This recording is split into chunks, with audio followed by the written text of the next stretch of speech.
Chapter 90. The meeting, after Mercedes had left Monte Cristo, he fell into profound gloom. Around him and within him the flight of thought seemed to have stopped, his energetic mind slumbered, as the body does after extreme fatigue. "What," said he to himself, while the lamp and the wax lights were nearly burnt out, and the servants were waiting impatiently in the anteroom, "what? This edifice, which I have been so long preparing, which I have reared with so much care and toil, is to be crushed by a single touch, a word, a breath. Yes, this self, of whom I thought so much, of whom I was so proud, who had appeared so worthless in the dungeons of the Château d'If, and whom I had succeeded in making so great, will be but a lump of clay tomorrow. Alas, it is not the death of the body I regret, for is not the destruction of the vital principle, the repose to which everything is tending, to which every unhappy being aspires, is not this the repose of matter after which I so long sighed, and which I was seeking to attain by the painful process of starvation when Faria appeared in my dungeon? What is death for me? One step farther into rest, two, perhaps, into silence. No. It is not existence, then, that I regret, but the ruin of projects so slowly carried out, so laboriously framed. Providence is now opposed to them, when I most thought it would be propitious. It is not God's will that they should be accomplished. This burden, almost as heavy as a world, which I had raised, and I had thought to bear to the end, was too great for my strength, and I was compelled to lay it down in the middle of my career. Oh, shall I then, again become a fatalist, whom 14 years of despair and 10 of hope had rendered a believer in Providence? And all this, because my heart, which I thought dead, was only sleeping, because it has awakened and has begun to beat again, because I have yielded to the pain of the emotion excited in my breast by a woman's voice. Yet, continued the Count, becoming each moment more absorbed in the anticipation of the dreadful sacrifice for the morrow, which Mercedes had accepted, yet, it is impossible that so noble-minded a woman should thus through selfishness consent to my death when I am in the prime of life and strength. It is impossible that she can carry to such a point maternal love, or rather delirium. There are virtues which become crimes by exaggeration. No, she must have conceived some pathetic scene, she will come and throw herself between us, and what would be sublime here will there appear ridiculous. The blush of pride mounted to the Count's forehead as this thought passed through his mind. Ridiculous, repeated he, and the ridicule will fall on me. I ridiculous? No, I would rather die. By thus exaggerating to his own mind the anticipated ill fortune of the next day, to which he had condemned himself by promising Mercedes to spare her son, the Count at last exclaimed, "Folly, folly, folly, to carry generosity so far as to put myself up as a mark for that young man to aim at. He will never believe that my death was suicide, and yet it is important for the honor of my memory, and this surely is not vanity, but a justifiable pride. It is important the world should know that I have consented, by my free will, to stop my arm, already raised to strike, and that with the arm which has been so powerful against others I have struck myself. It must be, it shall be."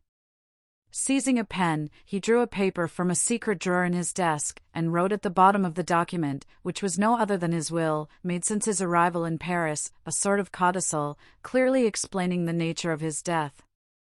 "I do this, oh, my God," said he, with his eyes raised to heaven, "as much for thy honor as for mine. I have during 10 years considered myself the agent of thy vengeance, and other wretches, like Morcerf, Danglars, Villefort, even Morcerf himself, must not imagine that chance has freed them from their enemy. Let them know, on the contrary, that their punishment, which had been decreed by Providence, is only delayed by my present determination, and although they escape it in this world, it awaits them in another, and that they are only exchanging time for eternity." While he was thus agitated by gloomy uncertainties, wretched waking dreams of grief, the first rays of morning pierced his windows, and shone upon the pale blue paper on which he had just inscribed his justification of Providence. It was just 5 o'clock in the morning when a slight noise like a stifled sigh reached his ear. He turned his head, looked around him, and saw no one, but the sound was repeated distinctly enough to convince him of its reality. He arose, and quietly opening the door of the drawing-room, saw Haydée, who had fallen on a chair, with her arms hanging down and her beautiful head thrown back. She had been standing at the door, to prevent his going out without seeing her, until sleep, which the yen cannot resist, had overpowered her frame, wearied as she was with watching. The noise of the door did not awaken her, and Monte Cristo gazed at her with affectionate regret. "She remembered that she had a son," said he, "and I forgot I had a daughter." Then, shaking his head sorrowfully, "Poor Haydée," said he, "she wished to see me, to speak to me, she has feared or guessed something. Oh, I cannot go without taking leave of her, I cannot die without confiding her to someone." He quietly regained his seat, and wrote under the other lines, "I bequeath to Maximilien Morel, captain of Spahiz, and son of my former patron, Pierre Morel, shipowner at Marseilles, the sum of 20 millions, a part of which may be offered to his sister Julie and brother-in-law Emmanuel, if he does not fear this increase of fortune may mar their happiness. These 20 millions are concealed in my grotto at Monte Cristo, of which Bertuccio knows the secret. If his heart is free, and he will marry Haydée, the daughter of Ali Pasha of Yanina, whom I have brought up with the love of a father, and who has shown the love and tenderness of a daughter for me, he will thus accomplish my last wish. This will has already constituted Haydée heiress of the rest of my fortune, consisting of lands, funds in England, Austria, and Holland, furniture in my different palaces and houses, and which, without the 20 millions and the legacies to my servants, may still amount to 60 millions. He was finishing the last line when a cry behind him made him start, and the pen fell from his hand. "Haydée," said he, "did you read it?" "Oh, my lord," said she, "why are you writing thus at such an hour? Why are you bequeathing all your fortune to me? Are you going to leave me?" "I am going on a journey, dear child," said Monte Cristo, with an expression of infinite tenderness and melancholy, "and if any misfortune should happen to me—" The count stopped. "Well?" asked the young girl, with an authoritative tone the count had never observed before, and which startled him. "Well, if any misfortune happen to me," replied Monte Cristo, "I wish my daughter to be happy." Haydée smiled sorrowfully, and shook her head. "Do you think of dying, my lord?" said she. "The wise man, my child, has said, it is good to think of death." "Well, if you die," said she, "bequeath your fortune to others, for if you die I shall require nothing," and, taking the paper, she tore it in 4 pieces, and threw it into the middle of the room. Then, the effort having exhausted her strength, she fell, not asleep this time, but fainting on the floor. The count leaned over her and raised her in his arms, and seeing that sweet pale face, those lovely eyes closed, that beautiful form motionless and to all appearance lifeless, the idea occurred to him for the first time, that perhaps she loved him otherwise than as a daughter loves a father. "Alas," murmured he, with intense suffering, "I might, then, have been happy yet." Then he carried Haydée to her room, resigned her to the care of her attendants, and returning to his study, which he shut quickly this time, he again copied the destroyed will. As he was finishing, the sound of a cabriolet entering the yard was heard. Monte Cristo approached the window, and saw Maximilien and Emmanuel alight. "Good," said he, "it was time," and he sealed his will with 3 seals.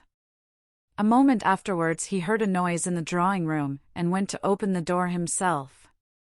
Morel was there. He had come 20 minutes before the time appointed. "I am perhaps come too soon, Count," said he, "but I frankly acknowledge that I have not closed my eyes all night, nor has anyone in my house. I need to see you strong in your courageous assurance, to recover myself." Monte Cristo could not resist this proof of affection. He not only extended his hand to the young man, but flew to him with open arms. "Morel," said he, "it is a happy day for me, to feel that I am beloved by such a man as you." "Good morning, Emmanuel. You will come with me then, Maximilien?" "Did you doubt it?" said the young captain. "But if I were wrong, I watched you during the whole scene of that challenge yesterday. I have been thinking of your firmness all night, and I said to myself that justice must be on your side, or man's countenance is no longer to be relied on." "But, Morel, Albert is your friend?" "Simply an acquaintance, sir." "You met on the same day you first saw me?" "Yes, that is true, but I should not have recollected it if you had not reminded me." "Thank you, Morel." Then ringing the bell once, "Look," said he to Ollie, who came immediately, "take that to my solicitor. It is my will, moral.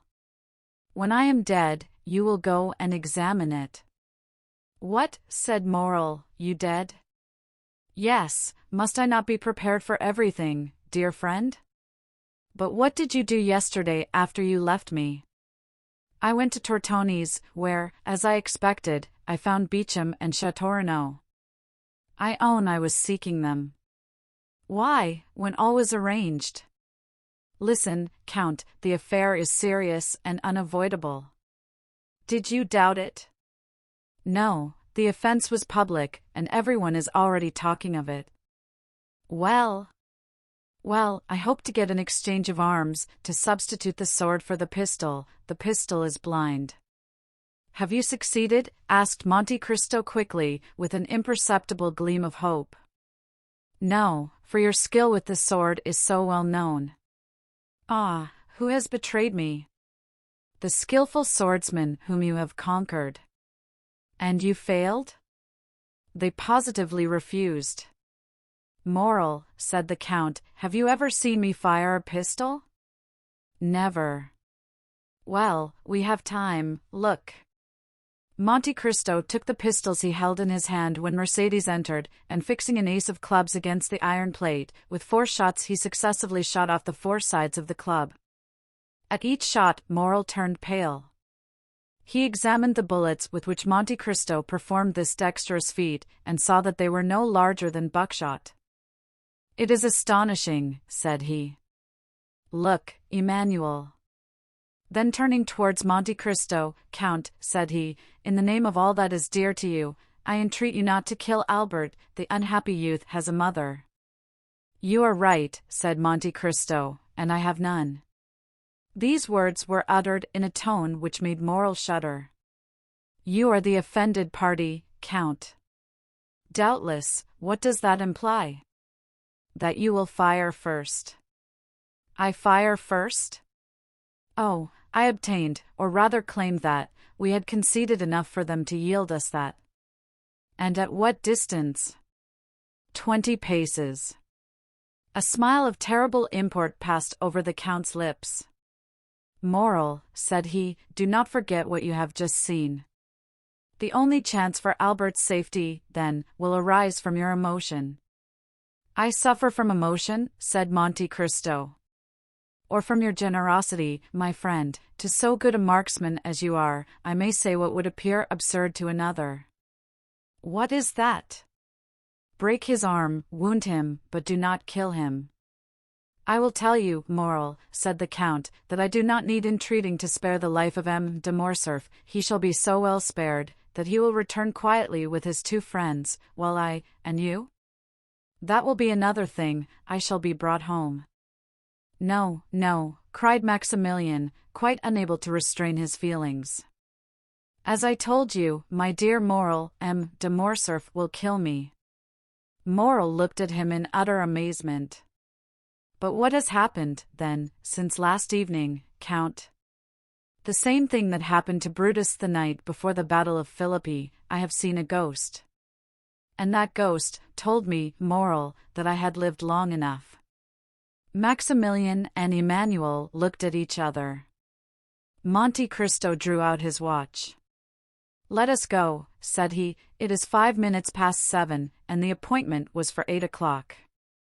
A carriage was in readiness at the door. Monte Cristo stepped into it with his 2 friends. He had stopped a moment in the passage to listen at a door, and Maximilian and Emmanuel, who had considerately passed forward a few steps, thought they heard him answer by a sigh to a sob from within. As the clock struck 8, they drove up to the place of meeting. "We are first," said Moral, looking out of the window. "Excuse me, sir," said Baptistin, who had followed his master with indescribable terror, "but I think I see a carriage down there under the trees." Monte Cristo sprang lightly from the carriage, and offered his hand to assist Emmanuel and Maximilian. The latter retained the Count's hand between his. "I like," said he, "to feel a hand like this, when its owner relies on the goodness of his cause." It seems to me, said Emmanuel, that I see two young men down there, who are evidently waiting. Monte Cristo drew Morel a step or two behind his brother-in-law. Maximilian, said he, are your affections disengaged? Morel looked at Monte Cristo with astonishment.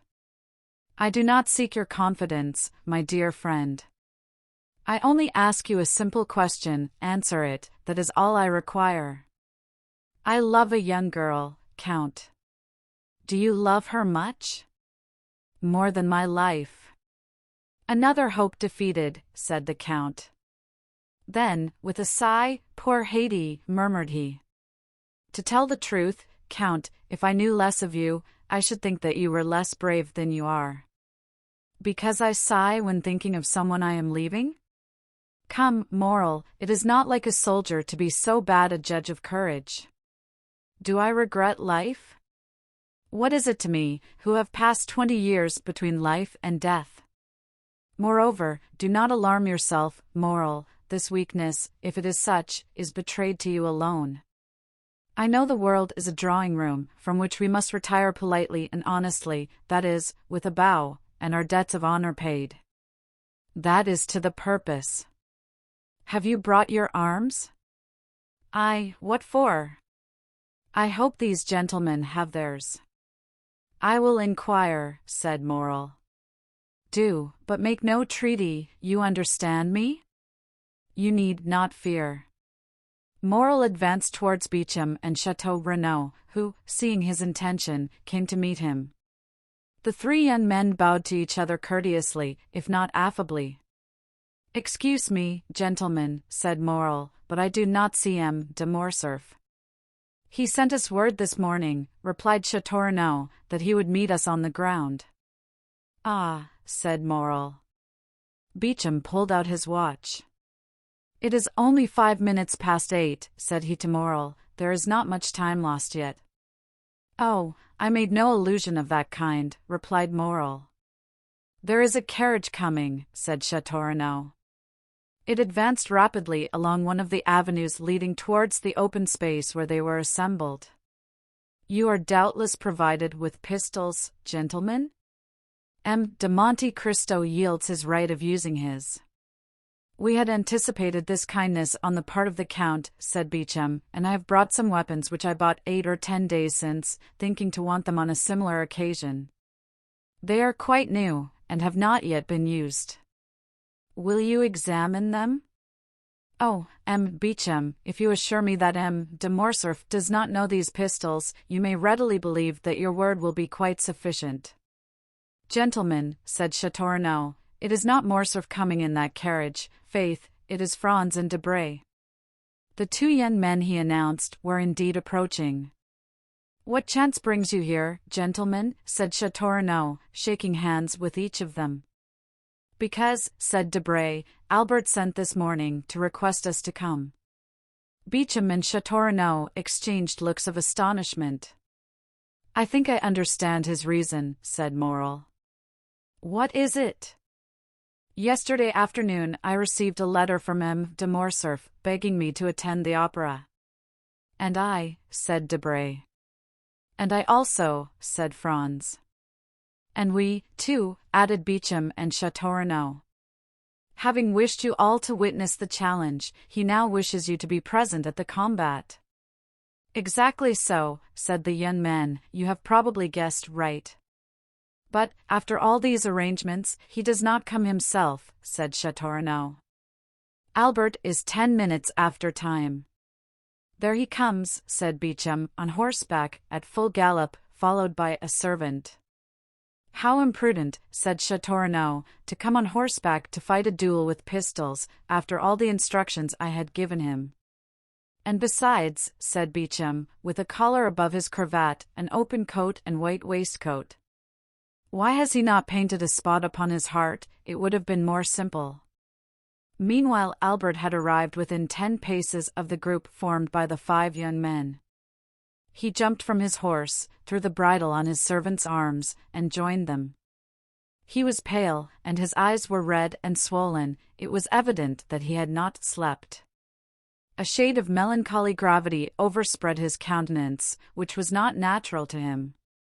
"I thank you, gentlemen," said he, "for having complied with my request. I feel extremely grateful for this mark of friendship." Morel had stepped back as Morcerf approached, and remained at a short distance. "And to you also, M. Morel, my thanks are due. Come, there cannot be too many." "Sir," said Maximilian, "you are not perhaps aware that I am M. de Monte Cristo's friend?" "I was not sure, but I thought it might be so." "So much the better. The more honorable men there are here the better I shall be satisfied." "M. Morel," said Château, "will you apprise the Count of Monte Cristo that M. de Morcerf is arrived, and we are at his disposal?" Morel was preparing to fulfill his commission. Beauchamp had meanwhile drawn the box of pistols from the carriage. "Stop, gentlemen," said Albert, "I have 2 words to say to the Count of Monte Cristo." "In private?" asked Morel. "No, sir, before all who are here." Albert's witnesses looked at each other. Franz and Debray exchanged some words in a whisper, and Morel, rejoiced at this unexpected incident, went to fetch the Count, who was walking in a retired path with Emmanuel. "What does he want with me?" said Monte Cristo. "I do not know, but he wishes to speak to you." "Ah," said Monte Cristo, "I trust he is not going to tempt me by some fresh insult." "I do not think that such is his intention," said Morel. The Count advanced, accompanied by Maximilian and Emmanuel.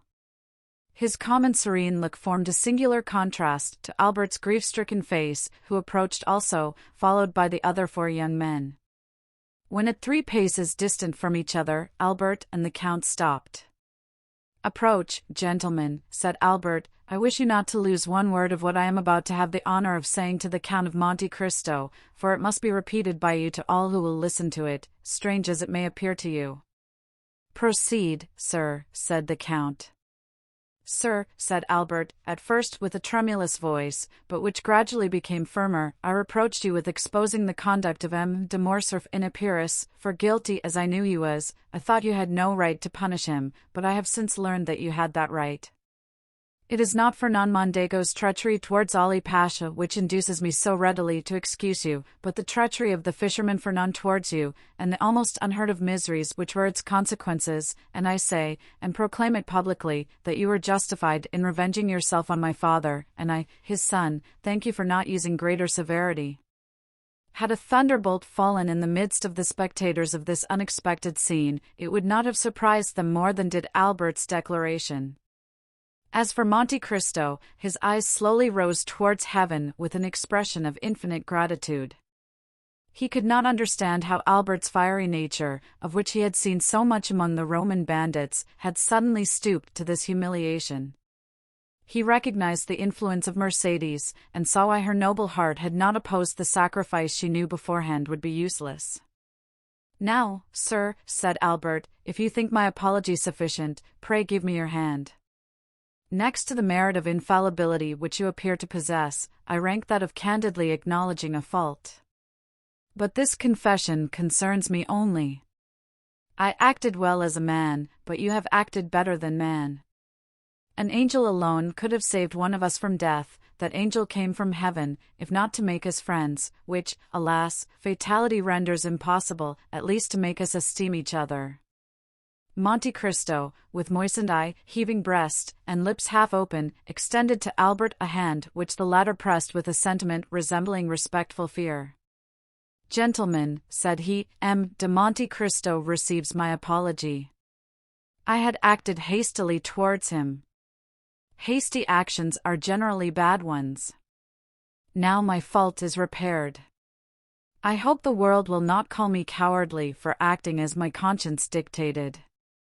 But if anyone should entertain a false opinion of me," added he, drawing himself up as if he would challenge both friends and enemies, "I shall endeavor to correct his mistake."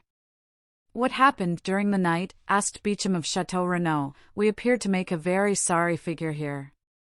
"In truth, what Albert has just done is either very despicable or very noble," replied the Baron. "What can it mean?" said Debray to Franz. The Count of Monte Cristo acts dishonorably to M. de Morcerf, and is justified by his son.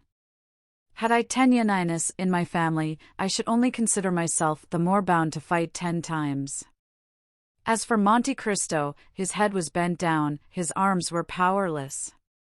Bowing under the weight of 24 years' reminiscences, he thought not of Albert, of Beauchamp, of Châteaurenaud, or of any of that group, but he thought of that courageous woman who had come to plead for her son's life, to whom he had offered his, and who had now saved it by the revelation of a dreadful family secret, capable of destroying forever in that young man's heart every feeling of filial piety. Providence still, murmured he, now only am I fully convinced of being the emissary of God.